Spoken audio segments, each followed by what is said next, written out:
Hey everyone and welcome back. In this video, we are going to add watermark functionality to our app. This actually has nothing to do with ML-Kit libraries. We are going to handle it by ourselves. But let's take a look at the main application, the UI that we want to implement. So the first thing to do is to add these watermark settings inside our filters dialog. And the next one is watermark settings. There's a setting for the watermark that will decide that where should the PNG exist. For example, if I select the PNG and the size of it and the margin, that how much distance does it get from the side of the screen. So for example, if I press the call and you can see that the banana image is on top of the each frame. So it's static, it doesn't move. You can also update the settings of it, increase the size and stuff like that. And you will see that, yeah, it's moving. Let's set it to the bottom left. Yeah, it's moving on the local stream. So let's dive to the code and start with adding the storage for watermark actually. Just the thing that we had before inside FilterStorage. So I'm gonna copy and paste this WatermarkStorage inside this persistent package. As you can see, it also requires a WatermarkLocation. So this WatermarkLocation is inside my WatermarkEffect.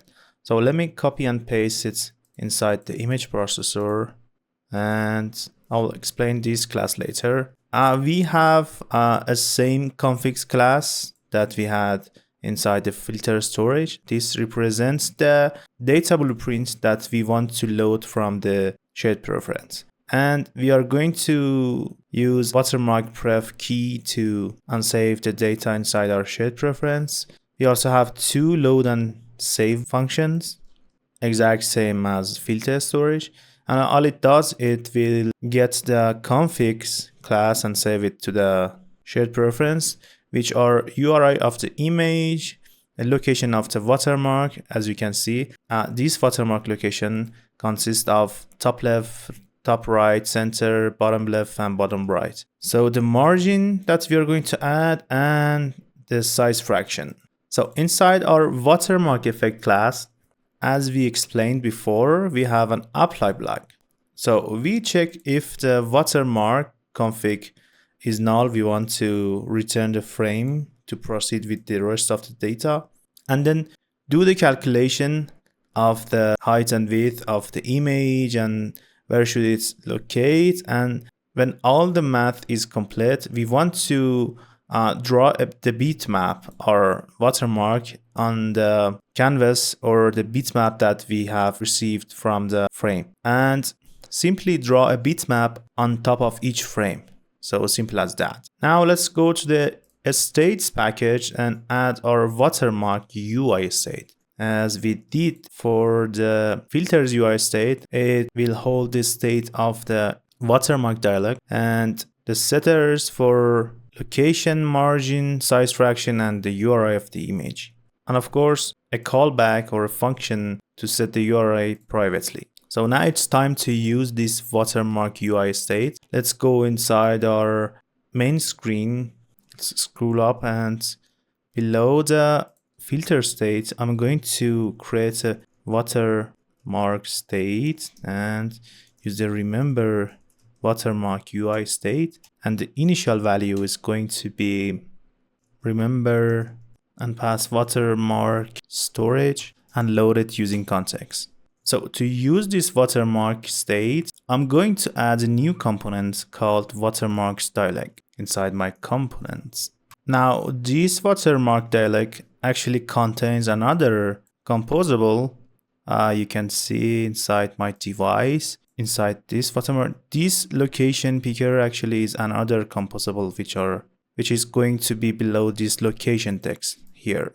So let me import this location picker as well, and then explain what's going on inside this WatermarkDialect.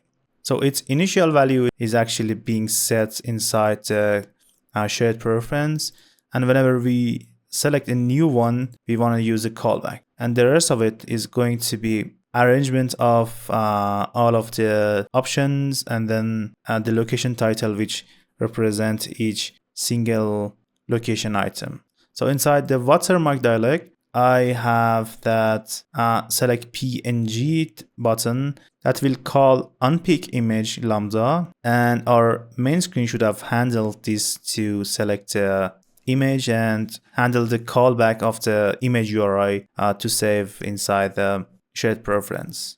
And down below we have two sliders for the size fraction and margins, and of course the confirm and dismiss button. So on the confirm button we will update the URI, location, margin, and fractions. Now let's go back to our main screen and use this dialog inside our main screen. Let's scroll down. On top of this FilterState, we wanna check if WatermarkState at show dialog is true. We wanna use WatermarkDialect. For the state, I'll pass WatermarkState. For the unpick image, I'm gonna create the pick launcher to pick that image. For now, I'll just leave it like this. For the uncancel, we wanna set the state of show dialog to false.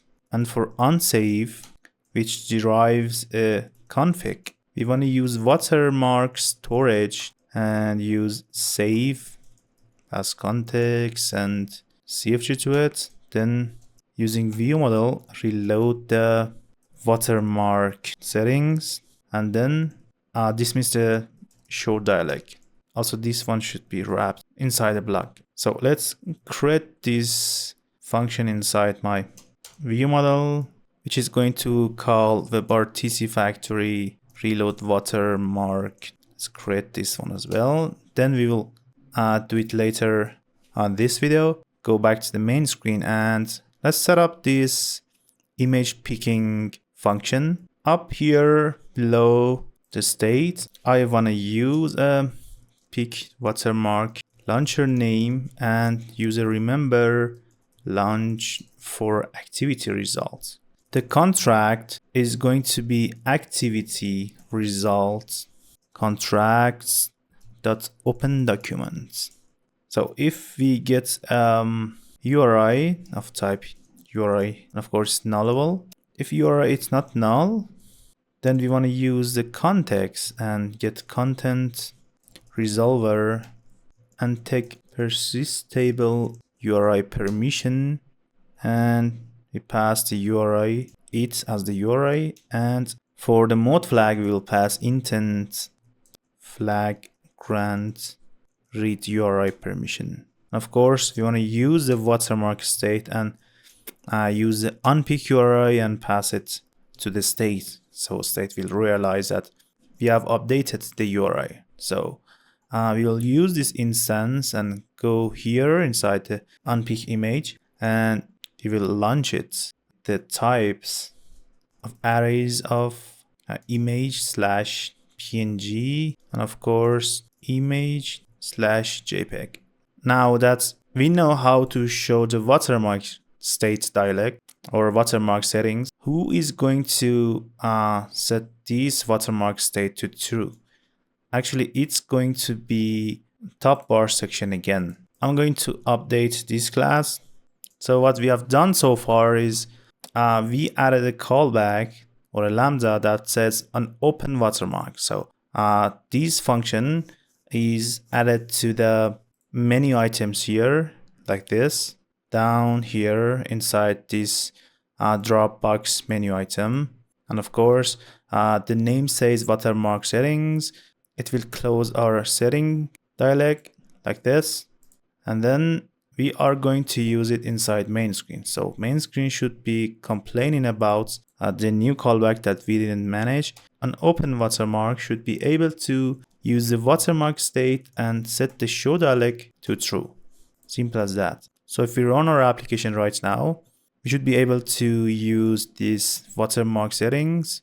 So if we change this like this, it should remain the same if I open it again, correct? Let's select an image here. And of course, for the filters, we didn't add this watermark setting. So let's navigate to our filters dialect and add our watermark settings here. Inside filters dialect, I'm going to add a filter title like this. Of course, my state doesn't have filters dialect state, so I'm going to add it like this, and the watermark down here. For sure, we want to update this filter storage as well. So let's add the key and the watermark elements here. And for the configs load, I want to get this key, and for the saving part, of course, I want to put another boolean named this key. So we have added our watermark settings to our storage and then added to our state of the UI and added inside the items inside menu. So goes the other options like this. And inside the unsave button, we want to set the watermark to state.watermark. Now let's rerun the app. Okay, we should be able to see the watermark inside this one. If we save it like this, it should show the same thing if we open the watermark dialog again. Now it's time to actually use this filter inside our WebRTC Factory. So let's go back to our WebRTC Factory. In top of the class, I'm gonna add state for watermark. So these are the initial data, the dummy data that I have decided to set for my watermark settings. Now let's go to the reload watermark settings. We wanna extract or fetch the current data of the watermark storage like this, pass the application to it, then retrieve these three data. And of course, for the watermark bitmap, I'm going to use a function named load bitmap from URI or default and pass the cfg.uri to it.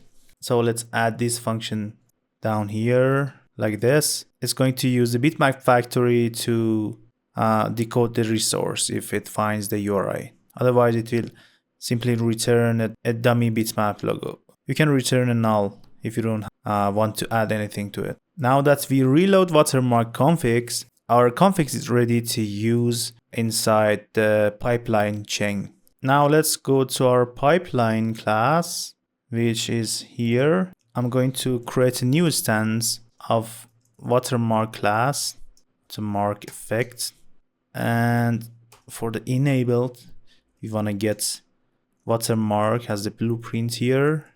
And of course, we want to get watermark params as an input for the process. So rather than checking if the watermark is enabled, we want to get watermark preferences like this, watermark params.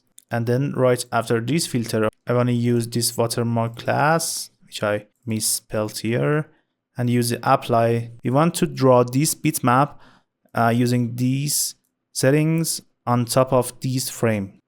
If it's enabled, we'll do that, and we will return the output bitmap to the pipeline. Now, our WebRTC Factory class should be complaining about missing variable that we just recently added to the function. So the VM is going to be equal to video effect pipeline.watermark params, and we want to add the variables to it. And to get this margin, we need to calculate it up here. Of course, we are missing the watermark boolean, so we should add filter watermark state to it that we need here below this other filter. I'm gonna add it like this, and make sure you will update it inside this reload filter config. So filter watermark is going to be cfg.watermark. Now we should be able to test the application right now. Okay, let's press the call, have the local URL. Now let's go to the watermark setting, select the PNG, press OK. Let's actually set some size, and then inside the filters, set it to the true. Yeah, it's working. If we change the settings to some other places, You can see everything is working fine now. So that was the watermark integration. Till the next video, see you everyone.